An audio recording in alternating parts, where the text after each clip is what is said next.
Hey, ladies and gentlemen, this is Carmine Sabia of For Explain America, and Joe Biden's Department of Justice, well, it's now under investigation for collusion. Before we get started, please make sure you like, comment, share, and subscribe. Those little things really help us out, and they help our channel continue to grow. The Missouri Attorney General is demanding any kind of notations or documents that show communication between Joe Biden's Department of Justice and District Attorney Alvin Bragg, or District Attorney Fani Willis, or Special Counsel Jack Smith, or even New York Attorney General Letitia James. See, the Missouri Attorney General says he has evidence, and enough reasonable evidence, that there has been collusion between these parties, and that this is all just one big political scam to get former President Donald Trump, to get him convicted, to keep him in the courts, to keep him off the campaign trail. Now, if true, this would be a political earthquake. And the Attorney General has filed FOIA requests, that's Freedom of Information Act requests, to get this material. The question remains, how quickly can he get this material? Will the courts intervene? Will he get stonewalled? All of that remains to be seen. But he talked about this in a recent interview, and I want you to listen to it and let me know what you think. Is there collusion here? Is something really going wrong, or is everything above board? Let me know in the comments. As always, please remember to like, comment, share, and subscribe. I'm Carmine Sabia for Explain America. We love you guys. God bless you. Take care, everybody. The Attorney General of Missouri wants the Justice Department to turn over all communications between the DOJ and the people prosecuting or investigating Donald Trump. Attorney General Andrew Bailey joins me now.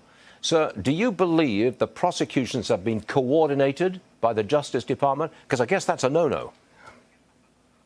Yeah, that's absolutely right. We have every reason to believe that this is a coordinated political attack emanating from Biden's corrupt Department of Justice, serving as the headquarters and now deploying personnel in a political campaign against President Trump in a form of election interference. Look, we knew that the cases themselves were illicit witch hunt prosecutions, but now we have every reason to believe that the prosecutors themselves are illicitly motivated as well. Number one, by bringing frivolous suits not supported by the facts or the law, but number two, because they are politically motivated in violation of their canons of professional conduct. We know that Matthew Colangelo was a top Biden official at his corrupt Department of Justice and has now gone to work for and is leading the prosecution for Alvin Bragg's office against President Trump. This is a level of collusion never seen before between a corrupt Department of Justice and illicitly motivated state prosecutors. And we've got to scrutinize that and hold the individuals accountable. You want the records, but I'm sure the Department of Justice will drag its feet.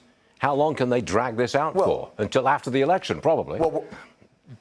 Well, we're not going to let them stonewall our inquiry here, because at the end of the day, we need these records, again, to be able to shine the light of truth and transparency on the level of collusion and these politically motivated witch hunts. And what we've got to do is be able to provide that evidence in the public domain, which I believe will undermine the credibility of any illegal convictions that are obtained in this matter. We want records between Jack Smith, the Department of Justice, Alvin Bragg, Matthew Colangelo, Fani Willis. We need to lay it all on the table so that the public can understand the illicit motivations of the prosecutors themselves.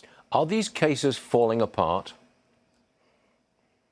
Yeah, absolutely. I mean, again, they're not supported by the facts and the law, and prosecutors have an ethical obligation not to pervert and bend the law to obtain political convictions. The fact that they are motivated by politics, the fact that Alvin Bragg campaigned on a promise to convict President Trump, the fact that Alvin Bragg has been involved in civil litigation while at Letitia James's office against President Trump should have disqualified him from these prosecutions. And the same should be true with the Department of Justice, to the extent that they are acting as the headquarters, deploying personnel like Matthew Colangelo in these state-level attacks. The Biden administration's plan, I think, was originally to do this lawfare strategy, go after Trump on as many charges as possible and bring him into court and convict him before the election. It looks, however, as if there's only one trial that's going to be completed before the election, and that's the hush money trial in New York right now. Yeah, that's right. And again, that is an illicit political witch hunt of a trial. It's not a legitimate prosecution brought by a legitimate prosecutor. And there's another facet to this, which is that every day President Trump's political opponents use lawfare to haul him into court and keep him off the campaign trail constitutes an independent act of political campaign interference, election interference. Yeah, that would be interference in the election. That's true. Andrew Bailey, thanks very much for joining us this morning on an important subject. We appreciate it, sir. See you again soon.